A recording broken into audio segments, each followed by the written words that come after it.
Hello student, आज की इस वीडियो में यूपी बोर्ड कक्षा 12 के बच्चों के लिए हिंदी में 10 नंबर कंफर्म होने वाला है।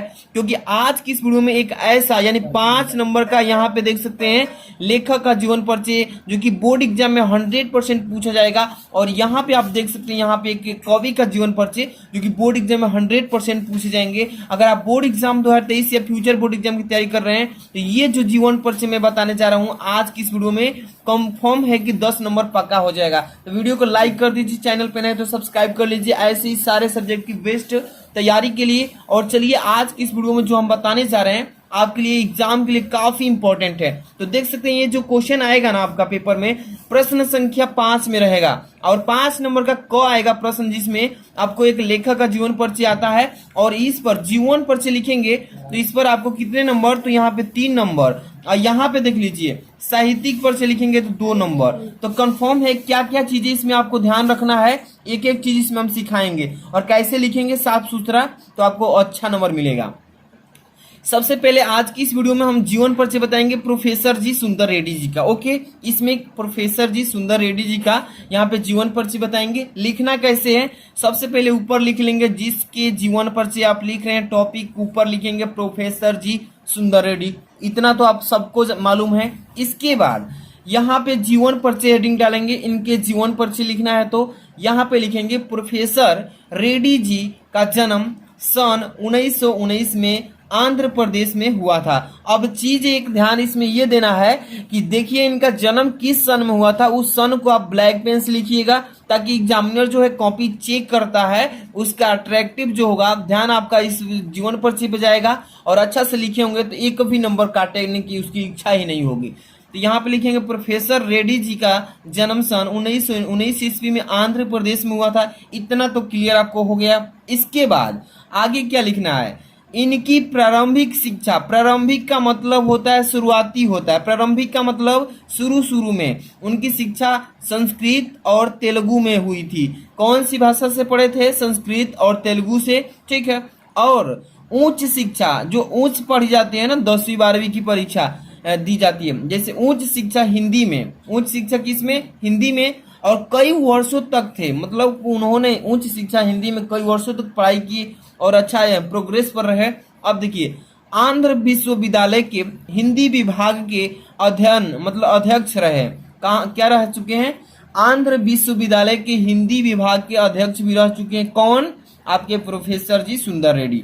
अब देखिए इनका निधन सन 2005 ईस्वी में हो गया। तो ज्यादा नहीं लिखना है, टू द पॉइंट लिखना है। कहने का मतलब है टू द पॉइंट किसे कहते हैं, जितना कह रहा है इंपॉर्टेंट चीज है उसी को लिखा जाता है। ज्यादा बात बनाने से इसमें नंबर नहीं मिलता है। हिंदी में आपको टू द पॉइंट साफ सुथरा अच्छे से लिखेंगे तो एक भी नंबर नहीं कटेगा। आगे चलिए, अब देखिए इस पर आपको 3 नंबर मिल जाएगा। अब साहित्यिक परिचय देखिए ध्यान से, ये जो होता है इंपॉर्टेंट होता है। बहुत सारे बच्चे थोड़ा सा लिखकर 1-2 लाइन छोड़ देते हैं तो साहित्यिक परिचय में नंबर कट जाता है, इसीलिए जीवन परिचय में साहित्यिक परिचय फुल लिखा कीजिएगा। साहित्यिक परिचय हेडिंग डालिए, क्या लिखेंगे, हिंदी के विकास और प्रगति में प्रोफेसर जी सुंदर रेड्डी का सराहनीय योगदान है। देखिए हिंदी के विकास के लिए जो प्रोफेसर जी हैं उनका प्रगति जो है बहुत ही अच्छा सराहनीय योगदान है। हिंदी के जाने माने लेखक के रूप में प्रोफेसर जी सुंदर रेड्डी ने अनेक ग्रंथों की रचना करके हिंदी भाषा पर अपने अधिकार का परिमाण दिया है, ठीक है। इतना चीज आपको साहित्यिक परिचय में लिखना है। आगे देखिए ध्यान से देखिएगा, उन्होंने हिंदी भाषियों के लिए, हिंदी भाषियों का मतलब क्या होता है, जो हिंदी बोलने वाले हैं उनको बोलते हैं। हिंदी भाषियों के लिए तमिल, तेलुगु, कन्नड़ और मलयालम साहित्य की रचना की है, ठीक है, ताकि वो भी हिंदी भाषा को समझ सके। अब देखिए तेलुगु भाषी होते हुए भी, कौन तेलुगु भाषी हैं आपके, हैं कौन, प्रोफेसर जी सुंदर रेड्डी तेलुगु भाषा बोलते थे, ठीक है। तेलुगु भाषी होते हुए भी हिंदी भाषा में रचना करके उन्होंने एक श्रेष्ठ उदाहरण प्रस्तुत किया है कि हम अपने दुनिया में कुछ भी कर सकते हैं, कुछ भी कार्य संभव है। अब देखिए इसके आगे हम थोड़ा सा इनकी रचना बता देते हैं, ठीक है। तो अब आगे हम कवि का जीवन पर से बात करेंगे। रचनाएं उनकी कौन कौन से, उनकी रचनाएं निम्न प्रकार से, जैसे कि पहला है साहित्य समाज, साहित्य और समाज उन्हीं की रचना है। मेरे विचार उन्हीं की रचना है, ठीक है ना। इस तरीके से इनको तैयार करके रखना है। इसके बाद देखिए यहाँ पे शोध और बोध, शोध और बोध जो है उन्हीं की रचना है। इसके बाद चौथा है लैंग्वेज प्रॉब्लम इन इंडिया आदि, उन्होंने बहुत सारी रचनाएं लिखी है। तो इतना लिख देंगे, 3-4 ठे, आपका उनका जीवन परिचय कंप्लीट हो जाएगा। तो कितना नंबर का काम कर लिए आप? 5 नंबर का। तो जीवन परिचय पे 3 नंबर और साहित्यिक परिचय जो आपने लिखा 2 नंबर, टोटल कितने नंबर? 5 नंबर एक लेखक का जीवन परिचय से। अब अगला जो हमारा है कवि, कवि जो है काफी इंपॉर्टेंट लिया गया है और आपको पेपर में देखने को 100% श्योर मिलेगा। ये जो है प्रश्न उत्तर संख्या 5 का ख में मिलता है। 5 का ख में लेखक का आता है और 5 का जो ख होता है इसमें कवि का पूछता है। तो मान लीजिए कि आपको ऐसे लिखना है, दूसरा नंबर ऑप्शन पे सुमित्रा नंदन पंत जी हैं, इन्हीं के जीवन पर से लिखना है। तो सुमित्रा नंदन पंत, इनके पहले ऊपर लिखेंगे हेडिंग नाम, और तब जाकर के इनके जीवन को परिचय देना है। तो यहाँ पे जीवन परिचय हेडिंग लगाएंगे और तब से स्टार्ट करेंगे इनके जीवन परिचय। क्या लिखेंगे? प्रकृत के सुकुमार कवि सुमित्रा नंदन पंत जी का जन्म सन 1900 ईस्वी में अल्मोड़ा के निकट कौसानी नामक ग्राम में हुआ था। चीज को समझिए, क्या इंपॉर्टेंट होता है जीवन परिचय में, लेखक हो या कवि हो, सबसे पहले किस सन में उनका जन्म हुआ था उसको ब्लैक पेन से आपको इस तरीके से लिखना है जैसे कि मैंने लिखा है कि प्रकृत के सुकुमार कवि सुमित्रा नंदन पंत जी का जन्म सन 1900 ईस्वी में अल्मोड़ा के निकट कौसानी नामक ग्राम में हुआ था। इतना तो आपको समझ आ रहा है। इसके बाद अब देखिए इसके बाद क्या कर रहा है, हुआ था प्रारंभिक शिक्षा अल्मोड़ा में ही हुई। प्रारंभिक का मतलब होता है शुरुआती जो शिक्षा उनकी हुई थी वो अल्मोड़ा में ही हुई थी। और बचपन का जो नाम था उनका गुसाई दंत था। जो ये सुमित्रा नंदन पंत जी थे इनका बचपन का नाम क्या था? गुसाई दंत। बचपन में लोग गांव के जो थे उनको गुसाई दंत कहते थे, ठीक है। अब देखिए हिंदी माता की सेवा करते हुए, हिंदी जो माता है हमारी इसकी सेवा करते हुए हिंदी का यह अमर पुत्र जो है सन 1977 ईस्वी में पंच तत्वों में लीन हो गए। पंच तत्वों का मतलब होता है स्वर्ग में लीन हो गए। जो हमारी शरीर बनी है 5 तत्वों से मिलकर उसी में लीन हो गए। तो इतना जीवन परिचय लिखेंगे, आपको 3 नंबर मिल जाएगा, ठीक है ना। अब साहित्यिक परिचय देखिए, साहित्यिक परिचय अगर नहीं लिखेंगे तो आपका नंबर जो है 2 नंबर तो कटना अनिवार्य है। इसलिए ये भी हेडिंग डाल करके कैसे लिखना है समझ लीजिए।